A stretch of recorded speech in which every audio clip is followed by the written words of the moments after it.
Bismillahirrahmanirrahim. Kalau tidak kerana bintang, takkan bulan kelihatan tinggi.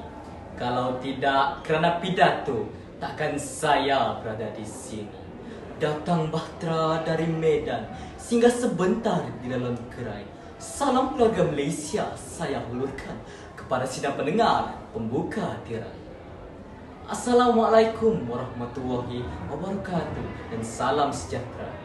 Yang dihormati barisan panel hakim yang arif lagi bijaksana, yang sedang menjunjung mahkota keadilannya, penjaga masa yang sentiasa peka akan detak jamnya, para peserta yang saya kagumi, serta hadirin dan hadirat yang saya hormati.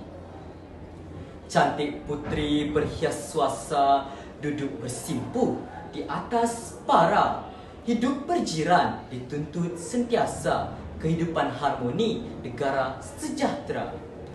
Hadirin dan hadirat yang dihormati, apa yang berlega-lega dalam fikiran hadirin jika kita katakan tentang jiran? Pasti kita semua fikir bahawa jiran adalah orang yang berada berdekatan dengan rumah kita. Namun, dari sudut Islam, jiran ditakrifkan sebagai ahli-ahli 40 buah rumah setiap penjuru yang mengelilingi rumah individu. Bukan itu sahaja, jiran juga merupakan golongan yang ada di sisi kita, sama ada senang maupun susah. Dewasa ini, amalan hidup berjiran semakin sirna dalam kehidupan seharian kita. Justru, senario ini haruslah disusuli dengan langkah yang efektif supaya dapat dibendung sebelum masalah seumpama ini terus menular menjadi bara yang akan menjejaskan keharmonian negara. Oleh itu, izinkan saya untuk menjelaskan dengan lebih terperinci akan wacana ilmiah kita pada hari ini yang bertajuk Hidup Berjiran Harmoni Kehidupan. Hadirin yang dirahmati, apa yang harus kita lakukan bagi memastikan hidup kita berjiran sentiasa harmoni? Perkataan saling menghormati merupakan perbuatan yang dapat menjawab soalan tersebut. Kita hendaklah mengelak daripada bercakap atau berbincang isu-isu sensitif. Saya pasti para hadirin akan merasakan tidak selesa sekiranya ditanyakan soalan pribadi. Selain itu, kita haruslah menghormati agama dan budaya mereka.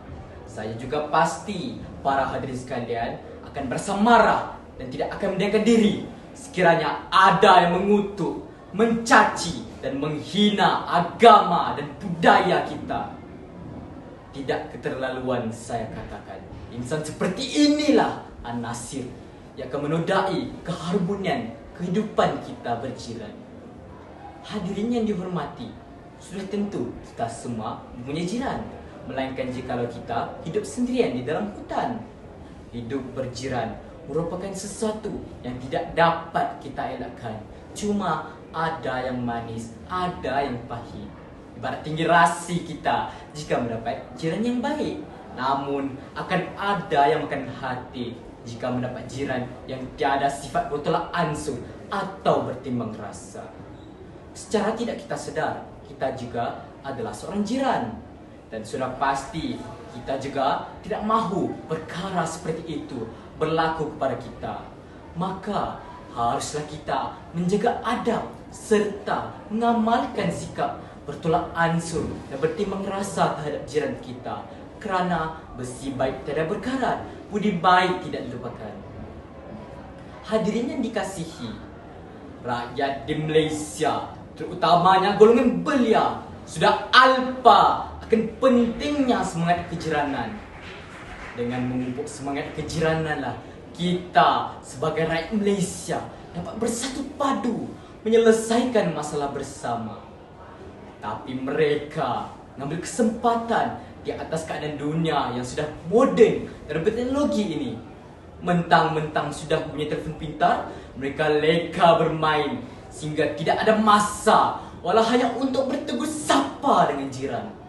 Keadaan seperti inilah yang menyebabkan semangat kejiranan tinggal hayalan.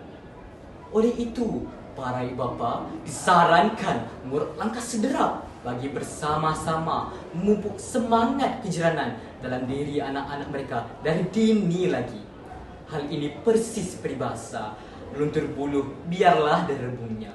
Nescaya dengan kerjasama yang utuh ini, semangat kejiranan dapat diamalkan oleh seluruh rakyat Malaysia, terutamanya golongan belia. Hadirin yang dirahmati, sebagai penutup tirai wacana ilmiah kita pada hari ini, saya ingin menyeru dan mengingatkan hadirin sekalian agar sentiasa menjaga tali persaudaraan sesama jiran, tidak kira apapun kaum, agama ataupun budaya mereka. Kerana ingatlah, kita adalah satu keluarga Malaysia. Jangan mudah berputus asa hingga termenung berduka lara. Jiran berbudi, kita berbahasa, barulah hidup aman sejahtera. Sekian, Assalamualaikum warahmatullahi wabarakatuh.